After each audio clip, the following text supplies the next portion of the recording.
Salve, salve nação rubro-negra. Daqui a pouco tem Flamengo e Fortaleza às 18h30 lá no Maracanã pela rodada do Brasileirão e a gente vai assumir a ponta. Vamos conferir aqui o Sport News e os últimos detalhes para essa partida que estamos aguardando ansiosamente. Crédito de imagem ao Sport TV, Grupo Globo, link abaixo na descrição, bora conferir.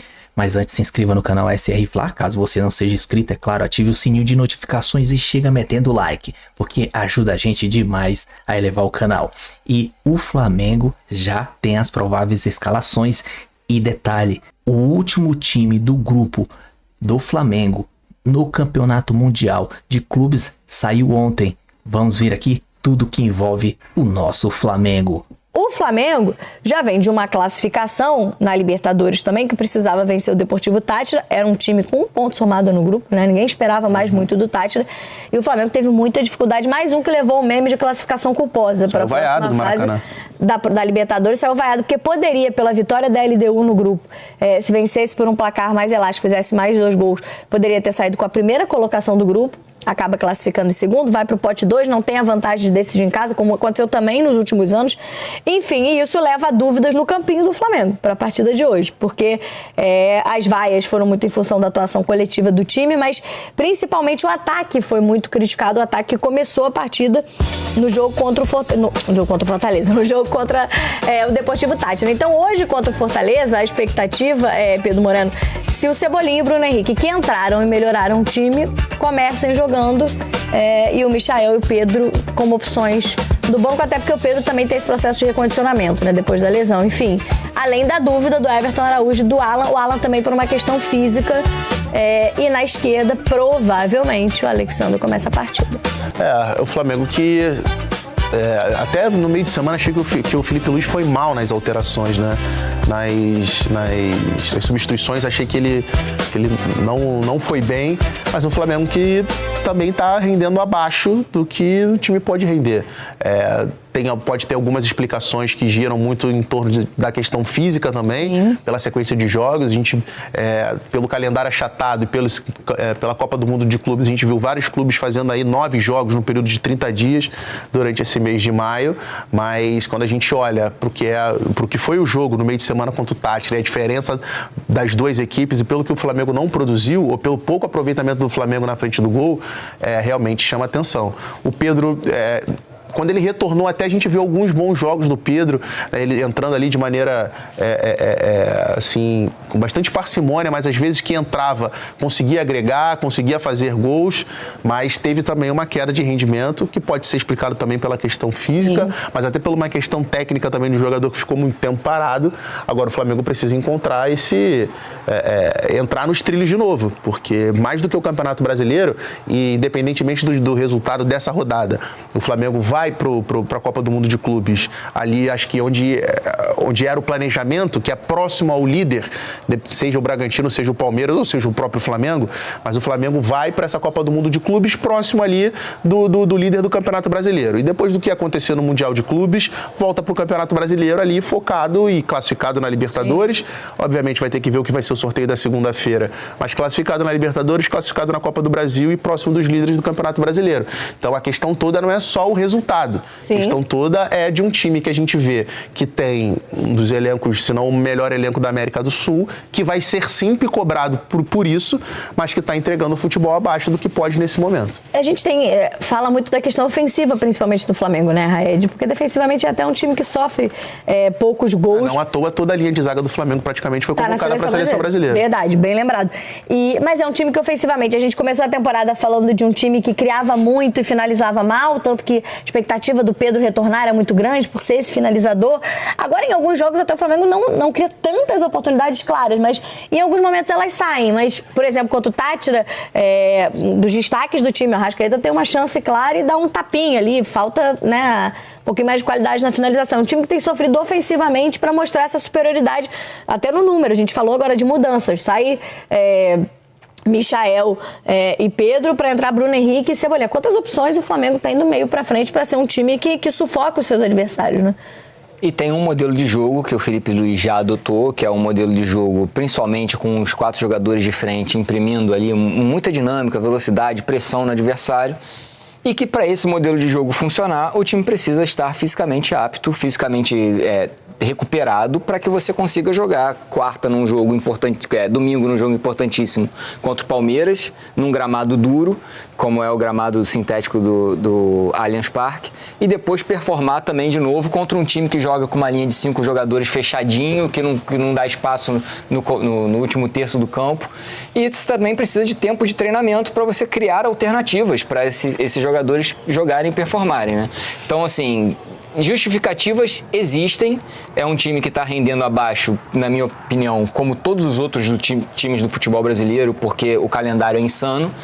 E óbvio que a gente tem que olhar para o elenco do Flamengo com um pouco mais exigindo um pouco mais, porque são jogadores que reconhecidamente são jogadores de alto nível no futebol brasileiro e sul-americano. Agora, isso só vai se resolver a partir do momento que o calendário também se resolver. É muito difícil você conseguir performar todo o jogo em alto nível, jogando, como o Pedro falou, 9 partidas em 30 dias. É claro que, e ainda pensando no nosso futebol brasileiro, a gente tem falado muito isso no Campeonato Brasileiro, né? Jogos que a gente esperava de um nível muito alto acabam sendo prejudicados pela questão física, mesmo pelo desgaste dos times. Mas aqui no caso específico... O próprio clássico Botafogo e Flamengo foi um clássico muito abaixo, expectativa enorme de 2 grandes times, e o clássico, sim, na minha opinião, tecnicamente, foi muito abaixo do que as 2 equipes poderiam entregar. É que no caso específico do Flamengo, há até uma cobrança maior do torcedor, porque monta um elenco capaz de te dar opções para mexer nesse time, para rodar mais o time, do que talvez outros elencos que não tenham opções de qualidade ali do mesmo nível técnico, para que você faça melhor essa gestão. Por isso a cobrança é grande também em relação ao rubro-negro, que é diferente, por exemplo, do caso do adversário, do Fortaleza, que tem um elenco muito menos valioso e que também está lidando com várias competições.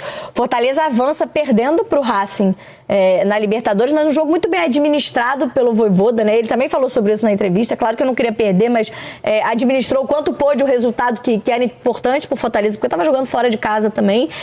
Só que aí chega no Campeonato Brasileiro e está cada vez mais próximo do Z4, um time que a gente cota sempre para estar brigando por vaga na Libertadores, né, Pedro?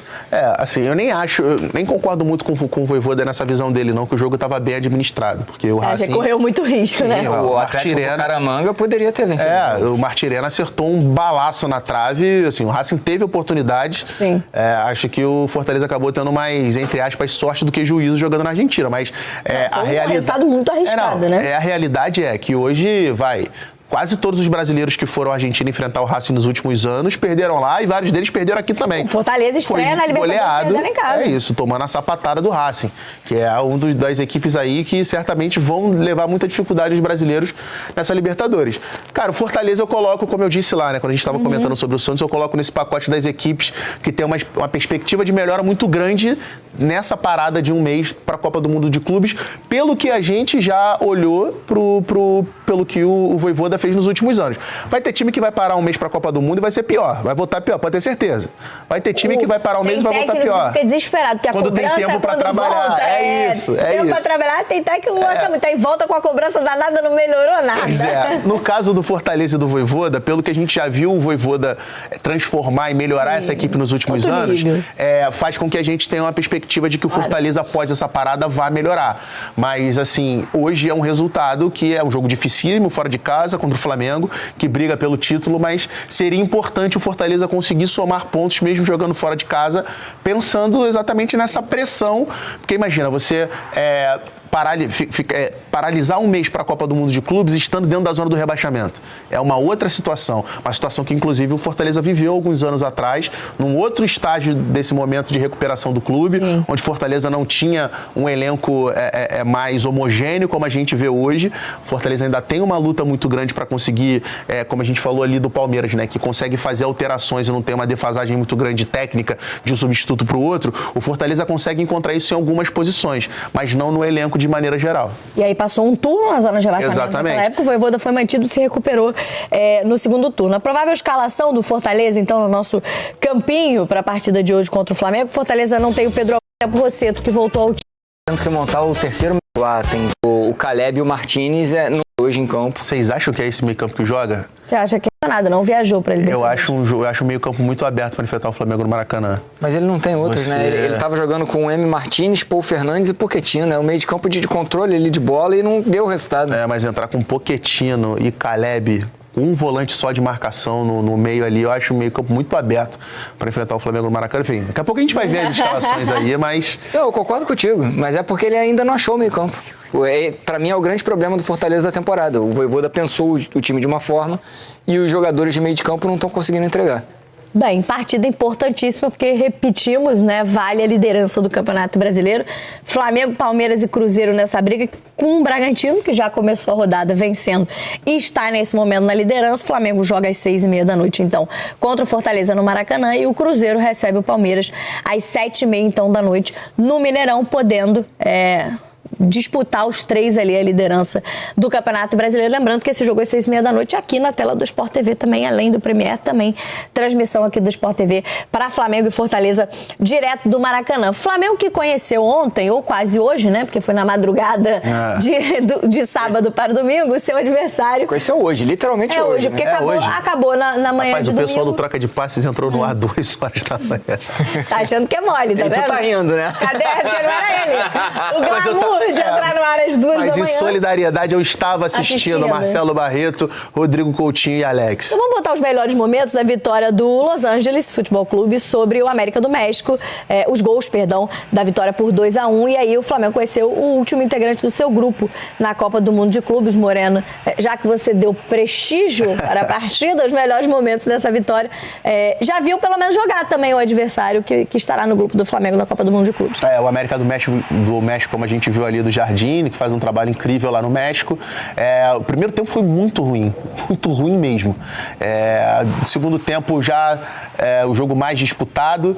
A gente teve o América do México sair na frente ali com um gol de pênalti. Depois a gente tem esse empate aí do Igor Jesus, jogador revelado pelo Flamengo, volante do Flamengo, que ali a gente vê 89, no último minuto do tempo regulamentar, empatou o jogo, e depois o Los Angeles chega pro Bulanga. O torcedor do Flamengo já tá já pesquisando quem é, porque é um jogador do Gabão, mas que ontem fez uma baita de uma partida, jogador que atuou há alguns anos jogando na Ligue 1, no Campeonato Francês, está há 4 temporadas jogando no Los Angeles, lá na MLS, com muito destaque. Ontem foi claramente o melhor jogador do time, não só pelo gol marcado, que ali a gente viu na finalização que a bola até desvia, sim, mas em termos de movimentação, de drible, de arrancada, jogador alto, forte.